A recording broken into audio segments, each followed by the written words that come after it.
Good morning everyone. Shastri Swami Dharmaprasad Dasji college જૂનામાં આપનું હાર્દિક સ્વાગત છે. આજે આપણે SYBA મેન ઇંગ્લિશમાં પેપર નંબર 10 ભણીશું. પેપર નંબર 10 ટોપિક છે satire. Satire. Nearly everybody is a satirist in a small way. સામાન્ય રીતના દરેક લોકો જે છે તે કંઈક ને કંઈક રીતના સટાયરિસ્ટ એટલે કે વ્યંગ કરનાર હોય છે. The school boy who writes rude words about his teacher. એટલે કે સ્કૂલનો બાળક છે તે એના સ્કૂલના શિક્ષક વિશે છે તે અમુક રૂડ વર્ડ છે તે યુઝ કરે છે. The comedian on television who does a life like imitation of the prime minister. Comedian કે જે ટેલિવિઝનમાં આવે છે અને એ પોતાનું જીવન છે તે પ્રાઇમ મિનિસ્ટર જેવું જીવે છે. ઇવન યુ એન્ડ આઈ એટલે કે તમે અને હું પણ sitting in the pub or coffee bar એટલે કે આપણે પબ અથવા કોફી બારમાં બેઠા હોય એન્ડ કમ્પ્લેનિંગ ફરિયાદ કરતા હોય about the weakness of the world એટલે કે આ દુનિયાની જે નબળાઈ છે and the foolishness of our leader અને આપણા નેતાઓની જે મૂર્ખાઈ છે તેમના વિશે આપણે વાત કરતા હોઈએ છીએ. The real satirist however differ from most of us. પણ જે વાસ્તવિક સટાયરિસ્ટ હોય છે તે આપણા કરતાં થોડોક અલગ હોય છે. Both in the strength of his feeling and in having the wit and genius to express it in novel or poem or play. એટલે કે તે છે તેમની લાગણીને અને પૂરી શક્તિઓ સાથે છે તે એક્સપ્રેસ કરે છે, વ્યક્ત કરે છે તેમની નોવેલ અથવા પોયમ અથવા એના પ્લેમાં. He must have some of the qualities of the moralist or preacher. એટલે કે એમનામાં એક ગુણ રહેલો છે કે તે છે તે વાસ્તવિક રીતના લખતા હોય છે. And sum of the qualities of the clown. અને એક ગુણ એવો પણ હોય છે કે તે લોકો જોકર ટાઈપના પણ હોય છે. ક્લાઉન એટલે joker. Because the best way of attacking weakness and foolishness is by laughing at them. કારણ કે એક સારો માર્ગ જે એ અટેક કરવાનો એ છે કે કોઈની નબળાઈ અને કોઈની મૂર્ખાઈ ઉપર જે છે તેમના ઉપર માત્ર હસવું એ એક સારો એ અટેક કરવાનો એક સારો માર્ગ છે. In this chapter I propose to choose 6 great English satirist and to say something about the work of inch.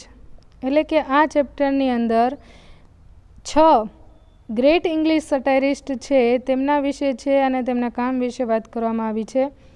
2 of them R poets. આમાંના 2 છે તે કવિઓ છે, ડ્રાયડેન એન્ડ પોપ.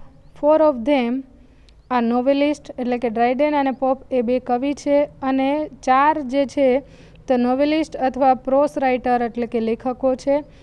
એમના નામ છે Swift, Peacock, Adolf Huxley and George Orwell. All 6 might be called primary satirists in the sense that their chief purpose. એટલે કે આ 6 છે તે લોકો મુખ્ય સટાયરિસ્ટ છે. that their chief purpose એટલે કે એમનો મુખ્ય જે હેતુ છે એમાં કાઉન્સમાં છે કે at least in the work we shall be study here. કે એમનું કામ છે જે આપણે આજે ભણવાના છીએ. was clearly satirical. એટલે કે એ લોકો છે એ સ્પષ્ટ રીતના કેવા હતા, વ્યંગ કરનાર જ હતા. We must remember however that much other literature એટલે કે આપણે યાદ કરવા જોઈએ બીજા બધા લિટરેચર પણ, સાહિત્યો જે છે સ્પેશિયલી નોવેલ્સ એટલે કે ખાસ કરીને નોવેલ્સ. કાઉન્ટેન એલિમેન્ટ ઓફ સટાયર કે એમનો પણ સમાવેશ થાય છે સટાયરમાં. Even when the writer's chief propose was non satirical કે જ્યારે લેખક છે એમનો મુખ્ય જે હેતુ છે તે નોન સટાયરિકલ હોય. Let us look at a few example before turning to the 6 major satirist. એટલે અમુક એક્ઝામ્પલ આપણે જોઈએ કે આપણે જે મુખ્ય સટાયરિસ્ટ છે તેના તરફ જઈએ તેના પહેલાં અમુક એક્ઝામ્પલ જોઈ લઈએ. ચોસર વિશે વાત કરી છે. Chaucer was too gentle and human a man to be a great satirist. ચોસર છે એક મહાન સટાયરિસ્ટ છે અને જેન્ટલ એન્ડ હ્યુમન મેન છે.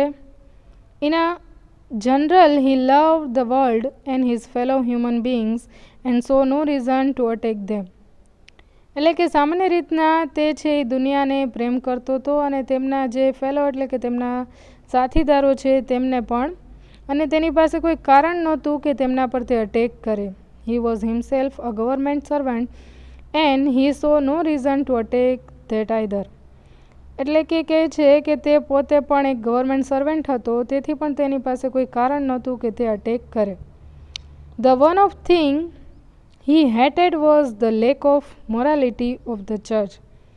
એક જ બાબત હતી કે જે તે નફરત કરતો હતો કે ચર્ચ તરફનો જે અભાવ હતો તેના માટે. And this he did attack, અને તેના ઉપર તે અટેક કરતો.